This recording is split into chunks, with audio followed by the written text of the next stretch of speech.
Welcome back to TechRems. Today we're going to show you how to check the weather with the Apple Watch SE.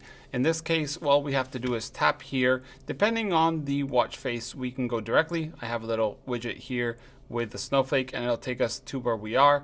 And here we can actually check all the different things. And we also have the option to tap to see rain, and we can see temperature and go back to basically a mix of both temperature and rain.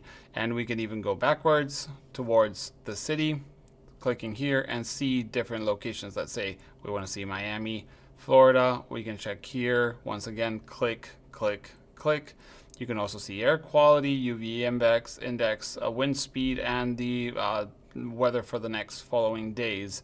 So yeah, also, if you don't have it, imagine we're on this watch face and there's no weather widget. We can click the digital crown, find the little cloud and sun here, and open it. And then we're basically in the same place.